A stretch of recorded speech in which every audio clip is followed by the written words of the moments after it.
Ladies and gentlemen, boys and girls, today we have quite the special holiday to be celebrating. Yes, the first TWAB of 2021. Bungie is back from vacation, and with it, they're bringing their spicy blog posts back. Today they actually have quite a bit to talk about. They're going to be going over the Dreaming City and the Moon rewards. If you guys don't know, whenever Beyond Light came out, pretty much all of those destination rewards were immediately sunset and worthless. They're going to be remedying that very soon. They also go over a new reputation system coming to the game, basically phasing out tokens from Destiny 2 as a whole, which thank God. I absolutely hate the token system, and this is a very good step in the right direction. And lastly, they also go over some Shatter Dive and some stasis fixes that they plan on making for the Crucible for balancing purposes. But without further ado, let's go ahead and jump into it, and let's talk about the Dreaming City and the Moon stuff first. They say rewards update. Since the launch of Beyond Light, we've been collecting what feels like a metric ton of feedback on various Destiny systems. While we've shared some plans related to rewards, DDoS protection on consoles, crossplay, and transmog, we have new details on rewards from two of our most recent destinations, the Moon and the Dreaming City. Rewards Area Lead Justin will be walking us through some changes in response to player feedback, and this is what Justin had to say. First, let's review a list of what you'll start seeing in Season 13. Reissued Dreaming City Reverie Dawn and Moon Dreams Bane armor. These will drop with high stats when earned in Shattered Throne or Pit of Heresy. The final chest in Pit of Heresy will no longer drop a Masterwork Dreambane armor piece, but instead, Dreamsbane armor pieces will drop with 7 armor energy and guaranteed to drop with at least plus 16 in 2 different stats and higher stats overall. So whenever Bungie says high stat armor pieces, they actually mean it this time. They say that the Dreamsbane class item will also not drop from this chest, so you'll actually get something worthwhile instead of an armor piece with just a different affinity on it. They say that they've also reissued 4 weapons for the Dreaming City with completely new perk pools: the Waking Vigil, the Sleepless, the Vouchsafe, and the Retold Tale. Dreaming City weapons that drop in the Shattered Throne dungeon can roll with perks that are unavailable from drops from other reward sources, basically giving people a reason to run one of their best dungeons in the game. They've also reissued 4 weapons for the Moon with new perk pools as well: the Premonition, Pit of Heresy only, Heretic, Blasphemer, and Apostate. Weapons that drop in the Pit of Heresy dungeon can roll with perks that are unavailable from drops from other reward sources. And they also say that they're expanding Lost Sector, Legend, and Master rotation to 4 Moon sectors, which is something that we've already known about. And they go ahead and give us this picture right here. Now, as you can see, we have all of the armor sets coming back for both the Moon and for Dreaming City, and we have 4 weapons from each destination as well. Why they're not reissuing the entirety of the weapon set is a bit questionable to me, to say the least. I don't see why you would just take a step in the right direction, and then during your second step, you just kind of don't take the second step, you just go right back. I don't understand why they're not bringing the entirety of the weapon pool, seeing as people paid for it. Very annoying to me personally. However, this is still a step in the right direction, although I really wish that Bungie would just take a leap.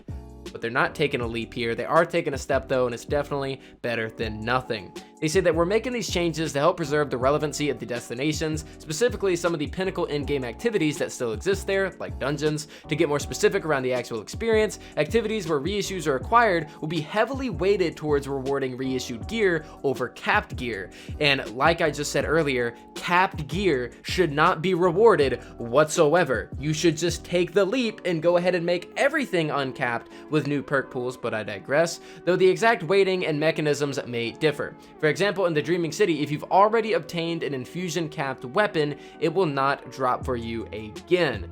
So I guess if you pick up a Dreaming City weapon that does have an actual cap on it, you'll never get it again, ever.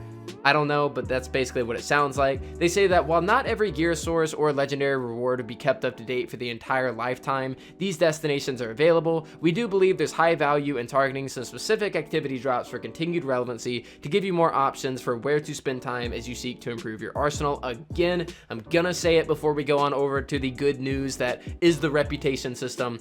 People paid for this expansion. That means that they keep their exotics, they should also keep their armor, and they should keep their weapons weapons all up to date.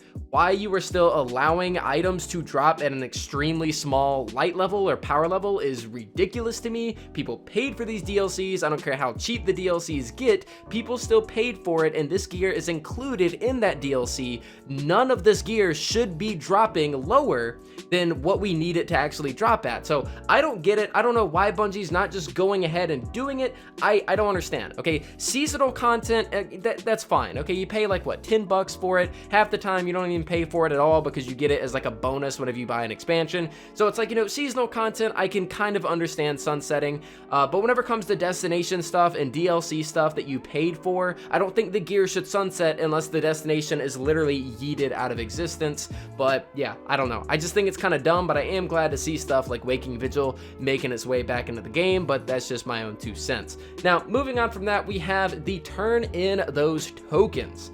Since Destiny 2 launched, the Guardians have been amassing vendor reputation tokens. These could be turned in for legendary gear, which would usually be dismantled for legendary shards and materials. You got that one right. Looking to the future, the team is excited to update the ways in which you earn reputation with ritual vendors and the rewards that come from them. Izzet, back to you. They say, the rewards for continuous ritual playlist completion has been a subject that's come up several times as we've looked over Beyond Light feedback, and we're happy to announce some changes coming soon to Gambit, Crucible, and even the Strike reward structure. Firstly, we'll be adding 2 unique weapon rewards to each of the 3 playlist rituals, so 6 in total across all the activities. These weapons are in addition to the ones added in Season of the Hunt. For those of you guys that don't know, stuff like the Stars and Shadow from the Crucible playlist. They say that second, starting in Season 13 for Gambit and Crucible, and in a future season for Strikes, rank rewards would be visible on the ritual vendors. Each season, you'll be greeted by a row of rewards, progression towards which will be earned automatically as you complete relevant playlist activities, and instead of having rank rewards dropped automatically into your loot stream, they will now be picked up manually from the vendor list. We feel this gives a much better visibility into what you'll be earning as you progress, and helps make you make better choices about where to spend your time. And then they go ahead and give us this screenshot right here, which might I add, looks pretty nice. You can see stuff like the Legend rank 17 at the top, compete in the Crucible, earn armor and weapons at each rank, and powerful upgrades at major ranks. You can see the reputation rewards as you are leveling up your reputation. You even get an Ascendant Shard at the end. You have your bounties and your featured armor, etc. They say that progression is on a per ritual basis, so you can be rank 10 for Crucible and rank 4 for Gambit, for example, and you'll reset your rank at the vendor by picking up the final reward. Rewards for each individual ritual are as follows. Rank 4, you'll get upgrade modules. Rank 7, enhancement cores. Rank 10, you'll get the shader, but this will change to 3 enhancement cores after you reset your rank and, you know, reach the max. Rank 13, you'll get 2 enhancement prisms. Rank 16, you'll get the emblem, which will then change to enhancement prisms after resetting your rank. And then after you reset your rank, you'll get an Ascendant Shard for the first time, and it would change to an exotic engram after the first reset.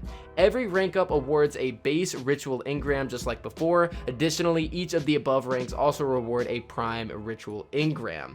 So this is a pretty interesting thing that they're doing right here. This definitely looks like a return to the reputation system from Destiny 1. I can't exactly comment on it too much. I feel like there's still a lot that we need to learn. We kind of need to hop into the game and play the game and figure out how everything works. I will go ahead and say though that at a first glance, this is definitely better than the token system. I've always despised the token system. I absolutely hate it. So hopefully this is something a little bit better. But yeah, I can't really comment on it too much because I kind of want to just hop in the game and try it out for myself and see, you know, what the visuals are like, how it's going to be ranking up, how often it's going to happen, are the rewards even good? So not going to comment on this too much, but I do got to say I feel like it's automatically better than what we previously had. The last thing that Bungie talks about in this blog post is the Revenant Shatter Dive and Fissures issue in PvP. They say the conversation and feedback on rewards wasn't the only thing we were tracking over the holiday break. Many of you have been spending time in the Crucible, experimenting with Stasis and all the ways in which you can change the flow of PvP matches. Prior to the break, we had a round of tuning for Warlocks. Next up, we're looking at Hunters, but also have some comments on our approach to future Stasis tuning as we head into the new year. So this is what they had to say. The short-term goal is to address the outlier Stasis abilities to keep subclass decision-making interesting. They say that they're going to reduce the potency of Shatter Dive and the Whisper of Fissures augment against Guardians, going live with update 3.0.2. They say for Shatter Dive, it now has a damage fall off off versus unfrozen targets, and the max range damage has been reduced from 50 to 5, so you basically need to jump on top of them.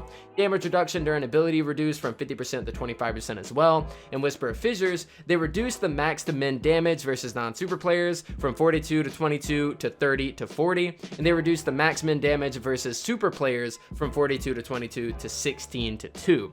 And they reduced detonation radius versus players from 10 meters to 9 meters. They say that they're investigating the efficiency of the Stasis Titan Behemoth Super, and we want to let the above changes settle to see where the Behemoth stands in our PvP hierarchy. And they say the midterm goal is to improve the PvP subclass usage and win rate balance, and addressing Stasis ability outliers will help us lower the ceiling, but we also want to pull up other underperforming light subclasses as well. They then say that the midterm goal as well is to review the ability to gunplay balance in PvP, saying that Destiny is a game about both explosive space magic and satisfying gunplay. Especially in the 3v3 playlist, the usage of abilities has climbed as we introduce more and more ways to charge them quickly. They say that we're still in very early discussion, but we're looking into restoring a better balance where proper gunplay is rewarding in these playlists. So that's pretty much everything that they had to say about PvP. Next up here, just some of the upcoming resolved issues in the update 3.0.2.